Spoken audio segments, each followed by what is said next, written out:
राम राम दोस्तों। अप्रैल 2026 में elections announce हो चुके हैं। 15 मार्च को इलेक्शन कमीशन ऑफ इंडिया ने प्रेस कॉन्फ्रेंस के अंदर बताया था कि 5 स्टेट्स वेस्ट बंगाल, असम, तमिलनाडु, केरला और पौंडीचेरी में चुनाव होने वाले हैं। तो कुछ डिटेल्स जानते हैं इन सारे चुनावों के बारे में, और मुख्यमंत्री भी समझते हैं कहाँ पे कौन कौन है। वेस्ट बंगाल सबसे पहले जो सबसे क्रिटिकल होने वाला है, क्योंकि पिछले कई टाइम से जब भी चुनाव की बात आती है, जब भी नेशनल पॉलिटिक्स की बात होती है, तो ममता बनर्जी और टीएमसी और वेस्ट बंगाल जो किसी तरह से एक चक्रव्यूह सा बना हुआ है, उसको ब्रिज करने की बात आती है।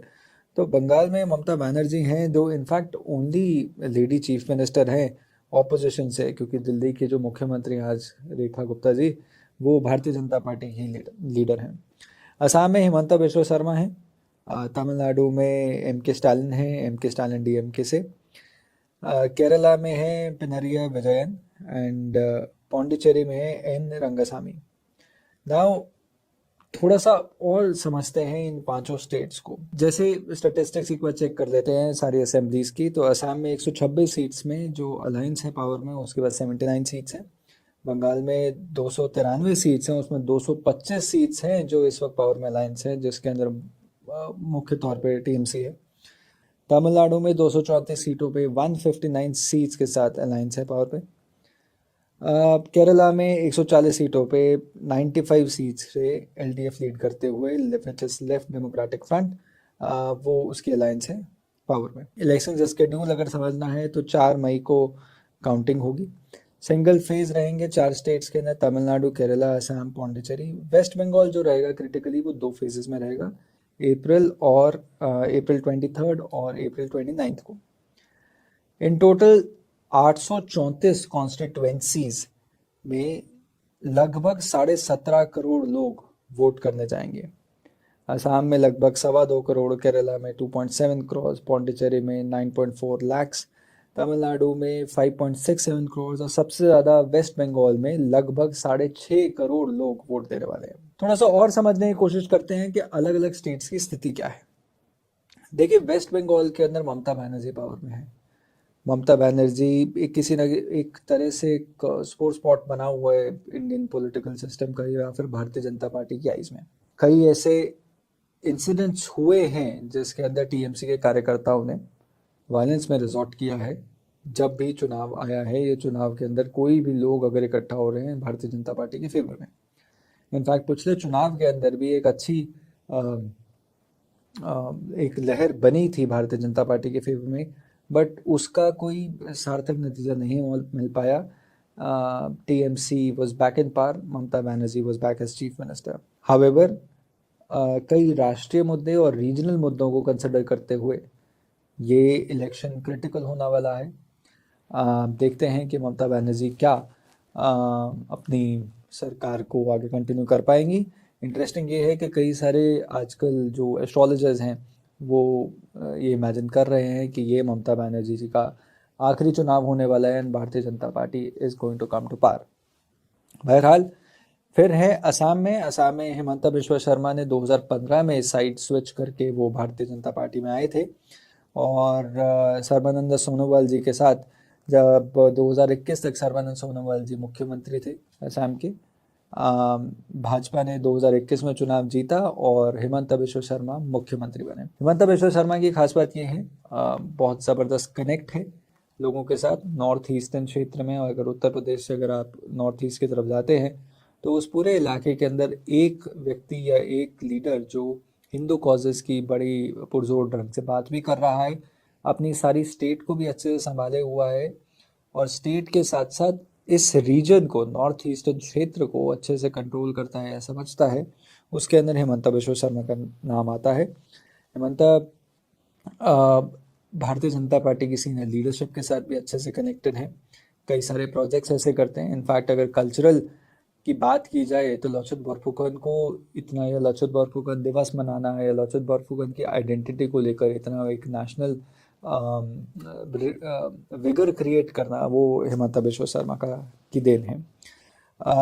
तमिलनाडु के अंदर बीजेपी कभी भी पावर में नहीं आई है। एआईएडीएमके के साथ उन्होंने एक अलायंस किया था जनता पार्टी के दौरान, 1977 में चंद्र सिंह जी की गवर्नमेंट के दौरान 1979 में तमिलनाडु ने 2 कैबिनेट मेंबर्स दिए थे for the first time a non कांग्रेसी रीजनल द्रविडियन पार्टी मेंबर्स। 1977 में एआईडीएमके को अपसेट करते हुए कई बार बाकी अलाइज को डिफीट करते हुए डीएमके और एमजीआर तीसरे मुख्यमंत्री बने थे तमिलनाडु के लिए।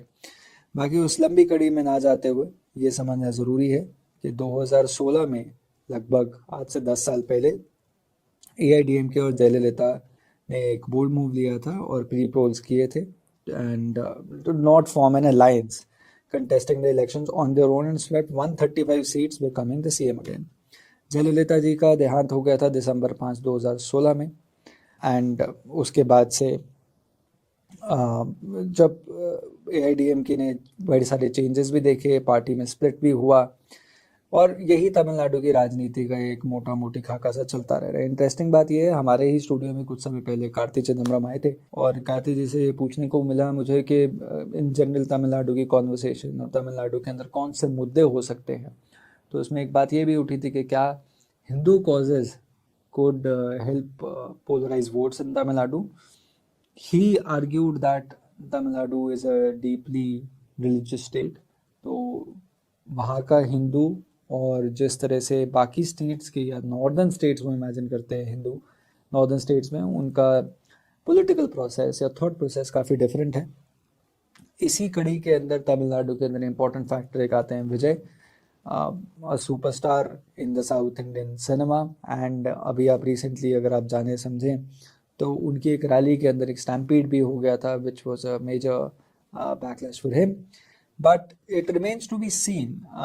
See, एक बड़ी कॉमनली कहा जाता है कि साउथ इंडिया के अंदर कई सारे स्टार्स जो हैं वो पॉलिटिशियंस बन जाते हैं, बट वो सिर्फ ऐसे ही पॉलिटिशियंस नहीं बन जाते, they have to spend a reasonable amount of time in meeting people, interacting with people, building that rapport with people, and only as a consequence of that long effort does a superstar or an actor become a politician. इसी कड़ी के अंदर भारतीय Janata party से अन्नामलाई है जो पिछले कई वर्षों से farmer police service IPS officer, he gave up his job and got on streets and trying to build a cadre for the भारतीय जनता पार्टी. एंड उसी का नतीजा है कि बीजेपी आज के टाइम पे कभी भी अपने आप को होपफुल भी सोचती है साउथ इंडियन पॉलिटिक्स और पर्टिकुलरली तमिलनाडु की पॉलिटिक्स के अंदर एंटर करने के बारे में। केरला इसी वजह से इंटरेस्टिंग बढ़ता है क्योंकि पिनरिया विजयन जी एक अलायंस के साथ पिछले 2 इलेक्शन से वहाँ पर बैठे हैं। 2016 में LDF को ज़्यादा सीट्स मिली, 91 सीट ज़्यादा मिली थी from the total of 126 seats elections. He became the CM and in 2021 repeated himself as CM, winning 99 seats out of a total of 126 seats. That being said, आने वाले चुनाव बड़े इंटरेस्टिंग होंगे. I am hoping to go on ground in a few of these days and let's see what happens. I'll bring more for you and we'll keep on discussing these elections. अभी के लिए राम राम, नमस्कार.